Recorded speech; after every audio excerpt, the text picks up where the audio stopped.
Thank you, thank you. My name is Scino. I'm one of the executive producers of the History of the Bay podcast with Dregs One, along with DEO, Doing Everything Official, and Whitney Chanel. Shout out our videographers, MVP Productions, ShotbyDeangelo. We got Rocky Vision in the building. Shout out my boy Ramon as well. But I want to just thank Amoeba for providing the space for us. They are one of our sponsors as well.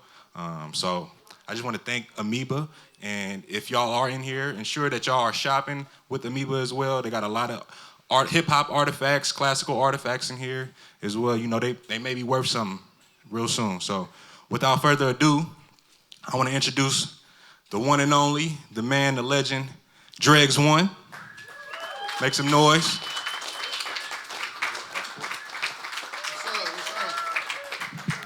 What's up, Amoeba Music San Francisco? Make some noise! This is beautiful, this is beautiful, this is beautiful. We here, I got a lot of my folks in the building. You all came out, you all look amazing. And today we're gonna make history in the flesh with the History of the Bay podcast. I appreciate everybody that's been rocking with us, showing support. Make sure you go grab some music by me and our guest. You know, even if you ain't got a CD player, just grab it. It's a piece of living history for you, man. And speaking of history, today, I'm gonna bring somebody out. He's a real cool brother. He's a big instrumental part of this Bay Area scene, especially in recent years. So I want y'all to give a warm welcome, make some noise as loud as you can for our guest, P-Lo!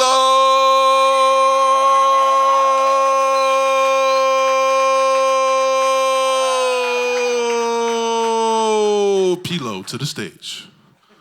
Paging P-Lo. I don't think he heard you. Make some noise again for P-Lo!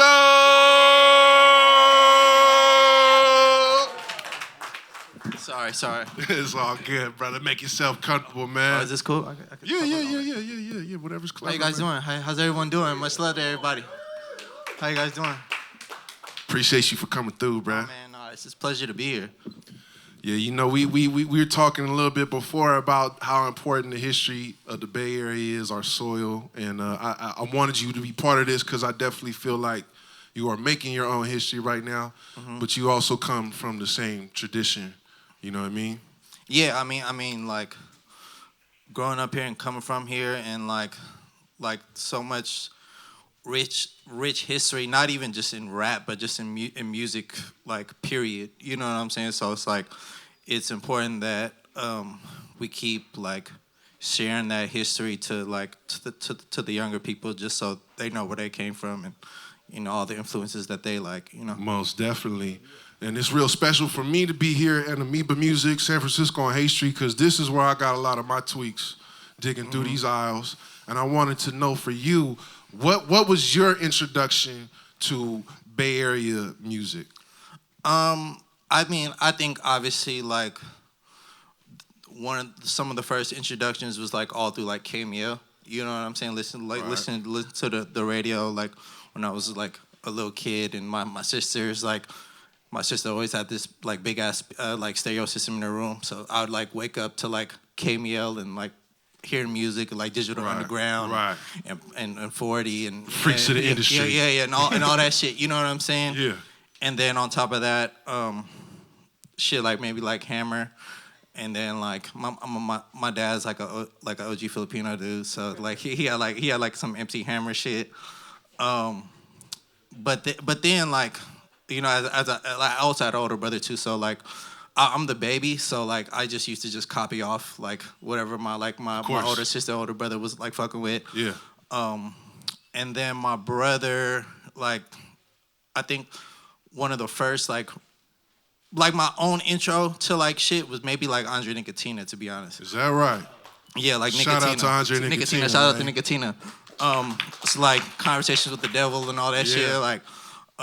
And then like I think that's kind of like when I started like doing my own like research, and then like started fucking with Mac Dre and all the shit. So yeah, I feel like that's like kind of like my first like intro to that shit. So yeah, because that's the time when you really, you know, like you said, we had KML and some outlets, but for this Bay music, it was regional. You really did have to dig for it. You had to discover or someone had to put you on. Yeah, and most importantly, and that's like I'm always thankful for like my older siblings, because you feel me, they always like put me in the right position with all types of music. So it's like Straight shout up. out to them. That's right.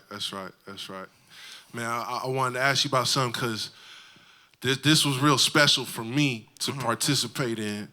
I'm just a little bit older than you, but I'm sure you remember the hyphy era. Yeah. And I remember the energy. I remember like hyphy was real. People don't understand this. Like hyphy was real. Like it was outside. It was everywhere you went. Yeah. No, Before for sure. it was actual stamped as a movement. Yeah.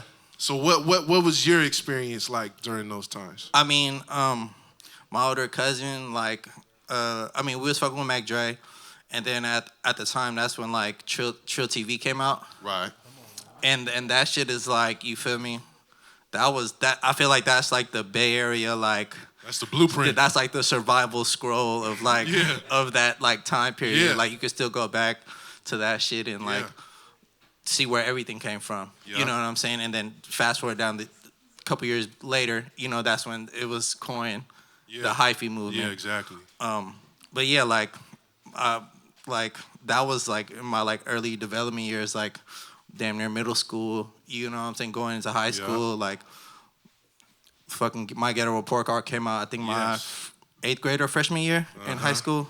So like I remember fucking bootlegging that from one of my homies. Bought that shit for like $5, and I was like, oh yeah, we The on. LimeWire burn CD joint. We on. Yeah. You know what I'm saying? So like that shit was like, I mean like that time like was incredible, and even like looking back now, like even all that music, that shit is still like cutting edge. It's still like ahead of its time, and like all the sounds and shit they were using, all the production everything. shit, like even like the rhyming patterns and all that shit, like all that shit's still like, you know, that's just still ahead of its time. People be like, oh, that's old hyphy shit, da.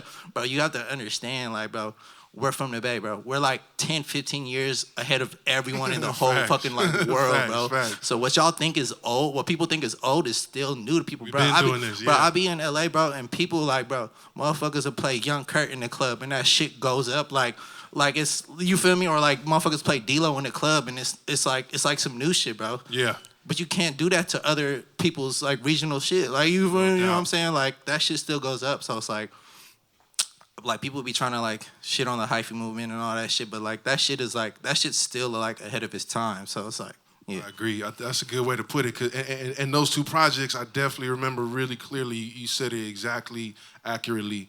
Trill TV, when that dropped, I mean, that was like the formula for the sauce. That gave everybody a look at what was really going on. Yeah. No, for sure. I feel like that was like the most like important like piece in like actually giving the backdrop to like what the music scene was. No doubt. So like I think Trill TV is like still probably one of the most important like pieces of like media. Yeah, it's timeless. Like timeless. Yeah. And same thing with My Ghetto Report Card too, because I remember, you know, everybody was juiced when Tell Me When to Go came out. Yeah. When that video dropped, everybody was juiced. And I remember when the album dropped, I swear to God, everywhere I went that day, every car was slapping that shit. Like I remember like vividly watching that shit on like 106 in Park. Yes. You know what I'm saying? Like, and then we on 106 in Park. It's big. Yeah, right no, now. for sure, no cap. But like I remember vividly watching, like literally like coming home from school, I was at my cousin's house, and you feel me? We were just like watching that shit and like seeing like Blow the Whistle on 106 in Park, and I was like, wow, like bro, that's like really where we from, and like that's like that's like who's like representing us, and that's like our representation. It's like, and it made us like so like I feel like that's what makes like Bay Area people like in general, like we're just so like proud of where we're from. It's like, real. And I feel like that makes like it makes people like feel hella weird that they're not proud for where they're from. You know? Yeah. Like it makes people hella uncomfortable. It's like, why am I not proud of where I'm from? Well, yeah, you guys are like corny for like being from being from the Bay. Like shut the fuck up. Yeah, they get tired of it. Yeah, after a while. they get tired of it. But you feel me? Like I get it. You don't fuck with yourself. You feel me? Yeah. That's all. I get it, bro. I get it. We got a lot to be proud of. We got a lot to be proud of. Yeah. So how did you get into the game in terms of You know, what made you start doing music yourself? And you're well known for your raps and your production, and which one of those came first? I've always loved music. Like music just always been around me. Like me and my family. Like my sister always had like a big ass like speaker system in her room, and my dad had like always had like music playing in the back, like whether it was like oldies and like stylistics and all that type shit. Yeah. So I would always like be fucking with music, you know, or like listening to music, and then I think like maybe one day my brother used to go to this program called Youth Radio. In Oakland. Yeah, I've been up there. So shout out to Youth Radio. Like, Radio. you know what I'm saying? Like, definitely a centerpiece in Bay Area, like, history. Yeah, you know what I'm saying? A lot of there, people came through Youth Radio. I didn't go to Youth Radio myself, but I was a product of that. Like, I was, you feel me? I was, like, drinking downstream.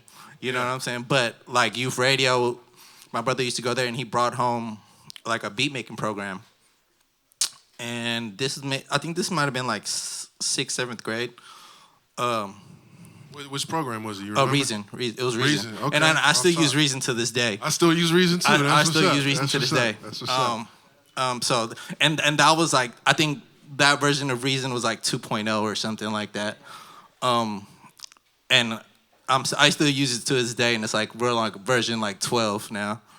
But he brought that home, and like, yeah, like, and I also think that was around the time that like College Dropout came out. Yeah. So like the rapper producer. Yeah, the rapper producer shifted thing around then. Yeah, like so like that was like kind of like where I was like, oh wait, this is like I can like fuck with both, and I could just like do it, and like I could just like be who I want to be. That's right. You know, and that was kind of like my first kind of like intro to that, to like even creating music. So like my brother brought home that beat making program, and I just started like fucking with it.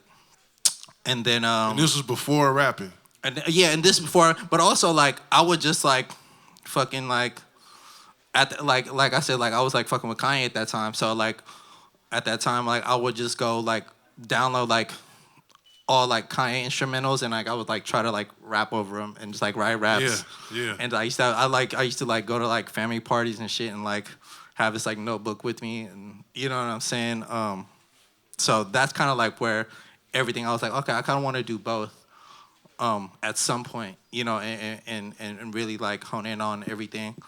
And then so I get to high school, and then I meet my homie Chief. My homie Chief is back there. Shout out Chief. Chief, raise your hand. Chief, raise your hand.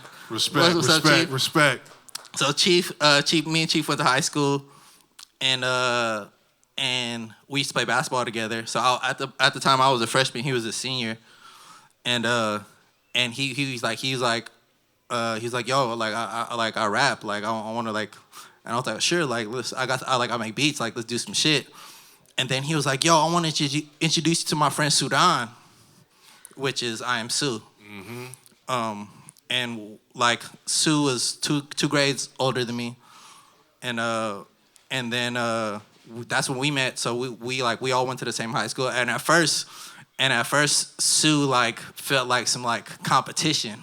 Yeah. You know what I'm saying? Because yeah, you know, at that time it's like not everybody was like making music or some like, you know, it wasn't just Wait, like. What year was this? This must have been like 2006, 2007. Okay. Or yeah, maybe 2000. Yeah, maybe like 2006, huh, Chief?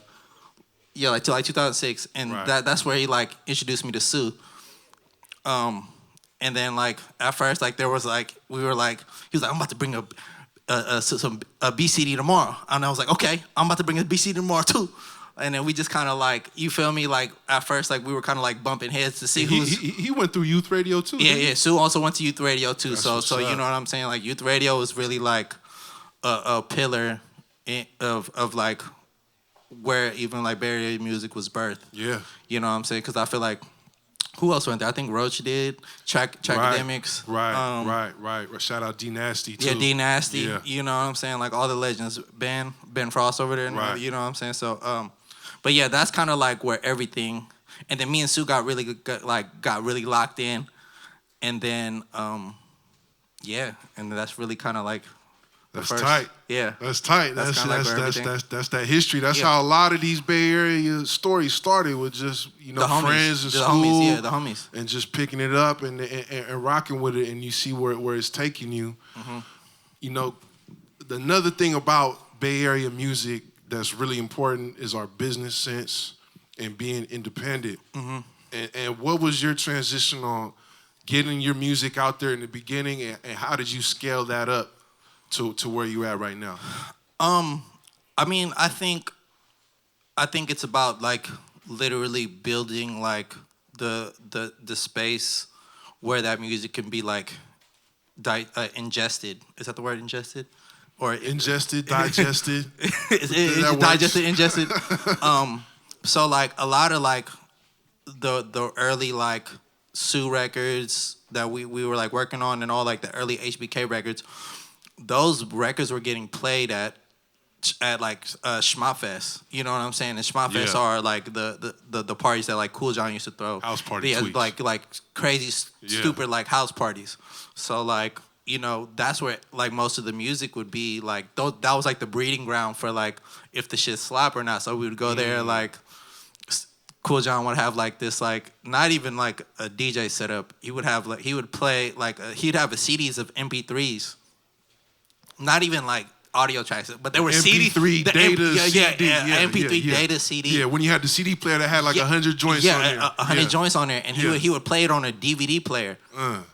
And it'd be like a whole like, and then it'd be plugged into like a speaker system, and there'd be like a whole house party with like everybody ain't got no like when you open the door there's a whole pile of shoes on the fucking right when you walk in, and everybody's just in there having a great time dancing, doing the whole shit. So like I feel like that was like a lot of the breeding ground for like the first like the ups and the swaggins and the ass records from like HBK. You know what I'm saying? And where was the Shmop House was in? Was that in Berkeley? Is that correct? I mean, the first essential Shmop House was in like Richmond, where it was like it was over on like Richmond Parkway. That's where like John used to throw his like first parties, and then like later on they started doing like other spots, and then like the new Shmop House is on in Oakland. But yeah. But like I think essentially like it's really like starting it from like fucking with your friends, like making sure your friends fucking with it, and then you feel me, like then their friends fuck with it, and then it's like then it just spreads that way. It just bubbles that way. So, but like I think essentially you have to like create that like community for that. Absolutely. And then that community just starts speaking for itself, and like you know what I'm saying. So. That's how I got my start too, freestyling at house parties. Yeah. And it was to the tweet to where me and my crew would show up and people would be like, "Oh, they're here! Oh, come on! It's a party! It's a party! It's a party! For sure, it's a party." How did that scale into something professional for you from there? Well, I think a lot of the whole like HBK movement really like spanned off of like the Up record, That was a big one. Like when that started spinning. When like that when Up hit, that opened the door for it opened the door for Sue. You know what I'm saying? And I was always with Sue, and with through all of that stuff. So it was like I was like at that point I was like a fly on the wall. And I was like, observing and seeing a lot of things, and Sue was just, I mean, and at that point Sue was like, you feel me, going crazy. He made that beat too, right? And he made the beat. Yeah. You know what I'm saying? And I was like, that was just some shit like, hey bro, I just made this song, and they just like uploaded it like instantly, and then put that shit on Twitter, and and this shit just started circulating. And you know what I'm saying? But y'all pushed that for a minute though. Yeah, I think it was like.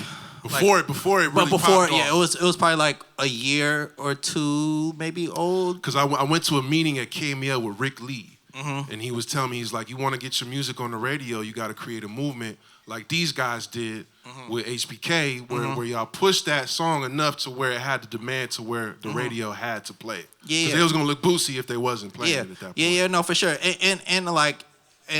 And and that was from also like the community that we built, like, from through the music. You know what I'm saying? Or like to play the music. So like I feel like just as much as like pushing it is just about creating that community to like for people to like fuck with it. That's right. Yeah. Any aspiring artists out there, you heard it here first. Create that community. If you build it, they will come. They will come. Yes. It's just like your art is, your art is always gonna tell the truth. That's you know right. what I'm saying? That's powerful. And I feel like now you really got your foot in the industry to the point where you've been getting some big placements for your beats. You worked with cats like Yo Gotti and many others. Mm-hmm. How has that transition been for you? And how are you running game as a Bay Area independent cat in those types of spaces? Oh man, it's just dope to be like to be able to like represent like for us like in those spaces. Yeah. Even like the Yo Gotti shit. Like when that record came out, that must have been like 2014 or something, and they came to shoot the video out here in Oakland, and me and Gotti are talking to the side, and he's like, man, like this is like at that time, Yo Gotti been rapping for like 10 years already. Yeah, it's Memphis like, legend. Yeah, like he was already Legend. a Memphis legend, like at that time. And he was like, yo, like this is my first record to get played in New York. Like they're like running it in New York. It's like my first record that they ever played on New York radio. And after that, like that's when like Yo Gotti really had his run. Like that Right. record sparked his real run, which was like Down in the DM and Yeah. all that came out. Those are big records out here too. Yeah, and those are big records everywhere. You know what I'm saying? Facts. And Ackright was and at that time I was going to Atlanta to work with. I went to go to Atlanta and work with YG on My Crazy Life. Mm-hmm. And right when I landed at the airport, Ackright was like, they was running that shit on the radio. I'm like, whoa. That's big. I was like, holy shit, like that's crazy. It's big for a Bay cat. Yeah, no, for sure. Yeah. And shit, yeah, it's just like, man, just to be able to like go out there and like put our stamp on shit and continue to do that, it's just like, man, it's an honor to always do that. That's dope. That's a dope story. I like, from what I hear from that is like you really about pushing the art, and the rest will come pretty much. No, for sure. Yeah. Like that's a lot of shit just start with the music.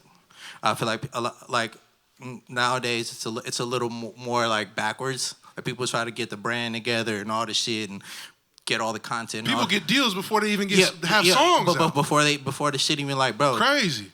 But like at the end of the day, like the music is what's gonna outlast all that shit. That's why like a lot of these nostalgia acts are able to go do these festivals and all that shit because they got the music. Right. You feel me? Right. Like they got the music, they got the hits. That's what like Nelly and all them cats and they got the hits. Right, That's why they're able to go right. do all these festivals and all that shit. It come down to the music, and like, I feel like just as long as if you got the music, you got the right team around you, there's no way you feel me, you can fail. Well said. Well, salute to you, bro. I feel like you're paving your way and carving out your own legacy, and it's dope to see you shine. I want to just see you keep going, man. Oh man, I appreciate it. I mean, it's dope. It's dope for me to be here. I mean, I was telling you back there, like, man, like the pod is like, it's so much information for me also, because like history is like one of my like even back in high school, like history was one of my favorite subjects. You know what I'm saying? I like knowing how we even got to where we're at. So it's like hearing all the like the Bay Area stories and all like the rundowns of like all like the 90s like Bay Area rap, and just like that's how we got here. You know what I'm saying? That's what gave us that footing to even be able to like do what we're doing. Like all the Bay Area artists now. You know what I'm saying? Right. Even like on the independent shit, to be able to do what we're doing now is like is all through those cats. You know what I'm saying? So it's like those cats really laid the blueprint for us to like to go left or to go right and not go left. You know what I'm saying? Yeah. Whether it was good or bad. You know what I'm saying? So shout out to all of that, man. Shout out to you, though. Appreciate you know what it, I'm saying? bro. Appreciate you for tapping in, man. Nah, man, it was legendary, bro. That's what's up. So check this out. We're gonna try something out. I want to hear from y'all, man. Hey. We've been talking up here. If you got a question for me, for P-Lo, for both of us, if you want to talk about the Bay Area, if you want to talk about music, if you want to talk about the meaning of life, we got my man DEangelo over there. Raise your hand, brother. He got the microphone. Your boy Scino. Scino. Oh, excuse me. I said You the put government. my government out there, bro. Whoops. You snitching on him. But shout out ShotbyDeangelo. That's our other videographer. Yeah, as well. my man. the We same got name. two DEangelos. Now we good. So look, if you got a question for us, just go over to DEangelo, raise your hand. He'll come up and grab you. Yo, man. you right here. Go ahead. All right, so P-Lo. What's up, brother? Hey, wait. Say your name and where you're from, too. My name's Robert DeSandre. I'm from the Bay. I'm from Menlo Park. Yeah, what's up, Pimpin'? Yeah. How you feeling, Shout out, man? Menlo, Shout out 650. them stars, though. Yeah, come on. Yeah, that's what I'm right, talking about. that's right. PA. Hey, so, okay, check this out. So you use Reason, right? Yes. Okay, so are all your 808 sounds from Reason, or do you take them from TR-808? I a lot of the sounds I get them from like either like drum kits or something like that, or it really depends on the beat. But like most of the bass lines and shit are like from Reason. Okay. So so if you fuck with Reason, like you fuck with the Subtractor, and like I usually get a lot of my basses and stuff from there. Yeah, no, I hear the music, but I just didn't hear Reason. That just kind of blows my mind. Man, shout out to my engineer. My engineer makes everything really like sure. really good. Shout out to Migs. Man, I appreciate it. For sure. We got another question out here. Name and where you from? My name is Joshua, but my artist name is J Stay True. J with 3 A's. 3 A's is like the car insurance. That's JAAY. Stay True. What up? Yes, What sir. up? It's a question to both of you guys. You feel me? The question is, if an artist isn't financially stable but would still like to be consistent, what can they do? Because of course, consistency is the key as an artist to be dropping, networking, and all these things. But if a person can't, you feel me, go book a 2-hour studio session, and you feel me, because they're low on funds or whatever, but they have a studio at home, but they just don't know how to mix and master. What suggests would both you guys give to an artist that's in that type of situation? You want me to go first? Yeah, I mean, that's a tricky one. I mean, the first thing you got to do is just keep your sword sharp. Just keep your skills up, because it don't cost no money for you to practice and get good at your craft. Man, that's some game. But it do take money to you got to spend money to make money. So by any means necessary, you know what I'm saying, 9 to 5, whatever you got to do to stack that, you have to invest something. But the wiggle is, when you make music, you have a product you can sell. So you just have to push that like you would any other product. And I grew up seeing cats that was selling CDs on this street right here to live. I'm talking, you burn one CD, sell that for $5, then you go burn 5 CDs. So just any way you can start looking at your music as a product and thinking about how to make that turnaround and then invest in that turnaround right back into your craft is the best thing I would suggest. I would say, like, instead of fucking renting out studio time, like, you feel me, save up and like really get your own equipment and really learn how to do that shit. Boom. You know what I'm saying? Like learn how to mix and master and like really do that shit. Cause I mean like end of the day, like I still like record myself. You know what I'm saying? Like I know how to engineer. I know how to like I don't necessarily like mix and master, but like I could get it to where it sound cool. You at least, you know what I'm saying? And I could like play it and listen to it. But like I record myself. I like make my own like everything, you know what I'm saying? And that was something that I had to do, just, you feel me, just as much as, you feel me, you had, like, you're like, oh yeah, like, I want to do this, and I got the job, and you know what I'm saying, whatever. But like, yeah, I think it's definitely like hella important to be as self-sufficient as possible, you know what I'm saying? Because I feel like that's the most important thing. It's like, you want to be able to like do as much as you can, like on your own, so you feel me? Because once you start doing that, and then people be like, oh man, this motherfucker's like, trying to do something. Let me just go help this motherfucker. Cause like I feel like there's people like there's people around. You know what I'm saying? That like your homies and shit like that are like. I mean, I'm still with my people from like you feel me from where we started. So it's like they seen what we were trying to do, and you feel me, they're still trying to help. So it's like I think most importantly, like if you could become a self-sufficient and like learn how to record yourself, learn how to like do all that shit, so you don't have to pay for studio. You know what I'm saying? Because that'll just cut out a whole. You feel me?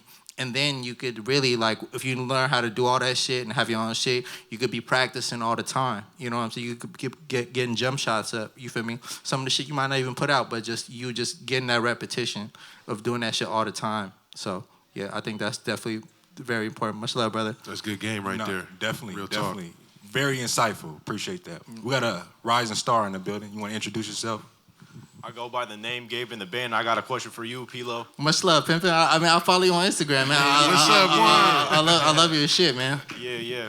What was it like working with Larry June? Oh man, man, you know what's crazy? Larry, bro, I've known Larry since probably like 2006. Larry, I mean, even back then, like when I was making beats at that time, Larry was rapping too. It was Young June. Yeah, it was Young. He was when he was Young June. So he would come, like pick up a beat CD for me like every couple weeks, and he'll tell me which ones you feel me that he fucking with. And it's hella funny every time I seen Larry Pops, he'd be like, bro, I still got that CD. I still got that CD with all the beats on there. We could like revamp them, and you feel me, and like do some shit with them. But like it's really dope to see like his rise in the shit, because like I've known how long he's been at it. You know what I'm saying? And man, Larry's a legend, bro. He's overall like great dude, bro. Awesome. Shout out to Larry June. Shout out to Larry. Real Frisco right there. Oh yeah, good job, P-Lo and Dregs. Yes, We sir. got introduce yourself. What's good? My name's Sebastian. And What's up, Pimp? What's good, man? I'm a producer too. My name is Sebastian as well. And I had a question for P-Lo. So as a producer, what's some like advice you would give to like as far as like working with artists and stuff, or like and as well as like getting paid? I feel like for me as a producer, that's been the hardest part. Like getting placement has been pretty smooth, but getting paid and like knowing the business aspects of it. Yeah. I think most importantly is like, as a producer, I think it's important to like build up with the artist. You know what I'm saying? Like really get in and like build something with the artist that people can like gravitate towards. Like how a lot of the stuff that I got early on was because of Sue. You know what I'm saying? Because everybody wanted the shit that Sue was rapping on, and you know the whole shit. So building that like whole movement with Sue, that opened the doors for me to go do what I needed to do outside of Sue. You know what I'm saying? But really, like with me and Sue we was locked in every day, just like cutting shit or doing whatever. And I think that's very important for a producer to like get locked in with the artist and just really like help build a sound with the artist, because it's like, yeah, you can just be sending out beat packs and all this shit, and you know that shit's cool, but like how many times is like a beat land off of that? But if you literally like locked in with the artist and working every day, y'all gonna create something. You know what I'm saying? Like whether it's a song or something out the session, if y'all are there, y'all are creating something. And I think a lot of the even like producer and artists, like that chemistry like creates something special when y'all are like together and like have the same kind of like motivation and same goal. So it's like I think it's important for a lot of young producers to like build with the young artists, with other people that's in their realm, so like, y'all can like rise up together. So yeah. I like that. Build something from the ground Yeah, up. yeah. Cause like you could like shoot for like whoever, but how many times or how is that connection gonna happen, or like how is that even like, or how is even the music gonna come out? You know what I'm saying? If you're with someone and y'all creating something, that shit's for sure gonna come out. And that's what's the most important shit, is the music actually coming out and like getting to the people. So it's like if you're doing that and building up with someone, I feel like that's really like how the real like producers come up and like build their own shit, you know. Y'all getting that good game today, man. Man, definitely. Because this guy I'm standing next to the left is probably not gonna say it. He's a super talented producer, but you wanna introduce yourself and ask your question? Yeah, what's up? My name's Harry. I go by Amoeba. Oh, yo, no, I'll be seeing your shit on Instagram all the time, man. I'm a fan, bro. Appreciate it, bro. I'm a fan, bro. Yeah, I was just wondering, for you, P-Lo, like when you first kind of started popping off, like where did you kind of like put most of your money when you're investing back in yourself? Was it in marketing and like promo? Was it in equipment? Was it in like investing in shows? Or, yeah.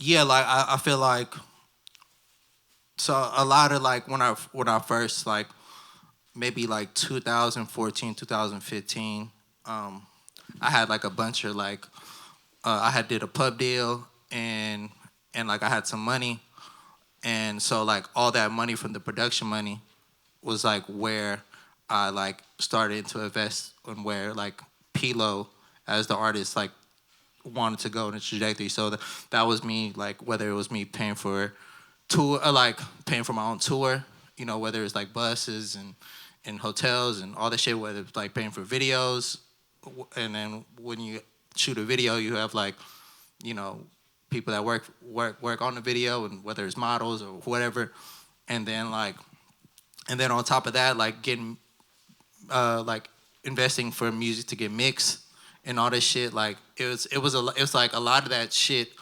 was really like on my own dollar. Like I really like took all that money that I was like making from whether it was like beat placements or like my like on my pub deal. I took all that money and I invested into my own artistry. So it's like that's kind of like where I took like my initial like producer money and I put all that in shit into like P-Lo, the artist. So yeah. Yeah, this it don't happen by accident. You gotta, and that kind of goes back to what the brother Jay asked earlier. Mm-hmm. That's why I was kind of hitting that, man. Once you make those first few pennies, you put that back into your own work. Yeah, no, I mean, to this day, that's, you feel me? That's literally what I like. That's what I'm doing. Like, you feel me? Like I'm with Empire. Shout out to Empire. Shout out to Ari. Empire's here. But you know, even then, like I'm still investing money to whether it's like hiring graphic designers and video people, all, like on my own dollar. You know what I'm saying? Regardless of you know of whatever. You know what I'm saying? Yeah, that's rap cat shit. Yeah. You just bust plays. Yeah, no, we day. just busting plays. Yeah. We continue to do that. Like I'm not like and I think that's very important because like it might not come back to that like in tangible form at that moment, but you know that small that investment it could lead to something else. That shit add like, up. Yeah, that shit add up to like later on, and you never know when it's gonna hit. You know what I'm saying? Especially with fucking TikTok and shit and all that shit now. Sir. Like, you know, motherfuckers have songs that are just 10 years old, and then the next day it's like, you know, blowing up on TikTok. It's a hit. Yeah. You know what I'm saying? So you never, you know, well, like art ain't never really got like an expiration date. You know, like good, Facts. great shit. You know, it never really has an expiration date. You can always figure out a way to push it. Yeah, no, for sure. Yeah. Facts. We probably got about one more question. We got a legend in the building today. You want to introduce yourself? Yeah, man. You know, one of the real legends. Oh, man. come on, What's no, up, come man? on, man. What's up, my Many guys, moons, man. man. Chilling, You know, man. Always good. Troy Troy. LLF for Always those good that seeing you, don't know brother. me. Always good seeing you. Yeah, likewise, man. You know, so real quick, I just wanted to ask, so what is y'all take on just like the state of just like the Bay Area music scene and everything right now? Because right now a lot of artists are doing more direct to consumer. You feel me? Like a lot of them kind of just decided to stop really chasing a label, because I think that was kind of like a problem a couple years ago where everybody wanted to get signed and they was just disgruntled about everything. But now lately people have been taking matters into their own hands, going back to like y'all was saying at first with the CDs. We want hand to hand, direct to consumer and stuff like that. What's y'all take on that? How do y'all feel about that? I think the game is just wide open right now. I think in some of the stuff I cover in the history of the Bay, I'm talking about early stuff where there weren't different lanes, there weren't that many opportunities. And now the game is pretty much wide open for any type of style, any type of artist, any type of content. And there's so many artists in the Bay Area that it's hard to have one unified thing that's going on. But the dope thing about it is everybody can get in where they fit in. You know, so like you said, direct to consumer, some cats can kill them with the streams, some cats can kill them with the shows, some cats can kill them with the content. And I feel like right now it's beautiful. And I always say that any good look for anyone from the Bay Area is a good look for me because it puts more eyes on the soil. 1,000%. And I think that there's cats like this brother right here, like you yourself, that we all pushing in the same direction in that way. And I think it's dope. We got time for one more question. We got another star in the building. Introduce yourself. Hi, I'm Sydney. What's up, girl? Hey. What's up? So kind of seeing where music is right now, I think we have this idea of like Detroit and the Bay being cousins in a way. Mhm. And you are locked in with Detroit. I mean, you got a T Grizzly song, and you know, do you feel like there's more energy that can be invested into Detroit and the Bay coming together? You know, us being out there more. They already come out here all the time. So what's up with that? You feel like? Yeah, I mean, I think that's definitely like a relationship that's already been like brewing and I think it's definitely important for Bay Area artists to hop out and touch down in other spots, not just Detroit, and just like camp out and just kick it and go tap in with folks and like live in other people's like realms. You know, I think that's super important just because it's like us baby, we go anywhere and we could just and we gonna stand out. It's a campaign. Yeah. Like we gonna stand out and we campaigning. So it's like I think it's always important for Bay Area artists just to go get out and like set up shop other spots. You know, because people just gotta know what's going on. People gotta be put on what's the movement. You know what I'm saying? What's going on? So. Let me get one more question. I don't want to shut it down. Let me get one more. Who got a question? I Daniel wanted to answer Troy shit too. Though, yeah. Go ahead. I didn't get to answer Troy shit. Go ahead. So what was it was like direct to consumer. How you feel about direct to consumer? I mean, yeah, like I think like he was saying, the shit's so wide open. There's so many different ways to do things. Damn, I forgot what I was gonna say something. You talking about the state of Bay Area music overall too, right? Yeah, is that what you're just talking about the state of Bay Area music just in general, or just? Nah, just a little bit of both. Like just the state of it, but also just, you feel me, people taking those different lanes. Like Dreg was saying, like everybody got a lane, but you feel me, everybody was kind of chasing a label at one point. Now it's kind of like, oh yeah, okay, I know what I'm myself. Oh yeah. I mean, I think I know what I'm saying now. I think it's just like knowing what the fuck you want, like out of it. You know what I'm saying? Like if you want to go sign to a label or do whatever, there's things that encompass that. You know what I'm saying? Whether it's you not having all the control, the creative control, and all that. If you want that, some people just want that, and that's cool. You know what I'm saying?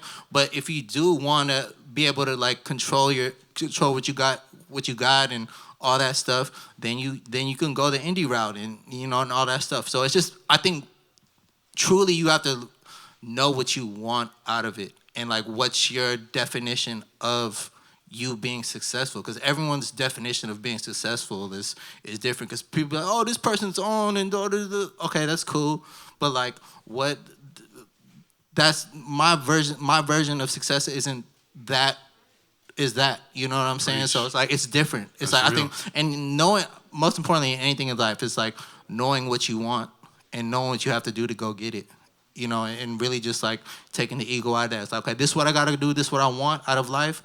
I'm gonna just do what I need to do to go get that. So yeah. Boom.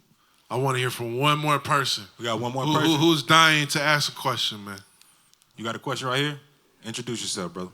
My name is Gage. I'm from the Bay, East Palo Alto. What's up, Pimpin'? What's happening? What's happening, man? I just want to let you know. Put me on some. Hey, I appreciate you, man. Thank you, brother. Oh no, we got one more. We got one more right here. All right. That's good. My name's Trizzle. I'm a producer from Daly City. What's up, Pimpin'? How you doing, man? You good? Good. So I got a question for you, P. Mm-hmm.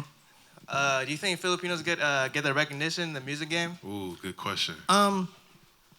Yeah, I mean, I think there's a lot of like Filipinos doing their thing right now, and I feel like there's Filipino people like as time gets on, as time goes, like there's gonna be more Filipino people in position to help the next generation. You gotta realize, bro, Filipinos just damn near got here like in like the 70s, bro. And like you feel me, like or like you know around that time, like you know what I'm saying, like we just now getting here, you know, and like this, I like this is like right now is like the first real generation of like Filipino people that had kids and that now they grown, you know what I'm saying? So it's like we gotta be that first like wave to like set the bar for the ones coming after us to, you know, to follow and look towards and have the guidelines to do what they want to do. But there's also, there's a lot of dope Filipinos doing their thing right now. So it's like, man, it's dope to see. And it's going to continue to grow, especially with just how the landscape of music is like everything's so wide open. That's what's up. I'm glad you got to speak on that. That's all the time we got today. Y'all, appreciate y'all coming out. Make sure you go check out the display over there. Grab some music by myself. Grab some music by P-Lo. We gonna kick it. If y'all want to take a picture, get your joint, get your stuff signed, man. We gonna sign it for you.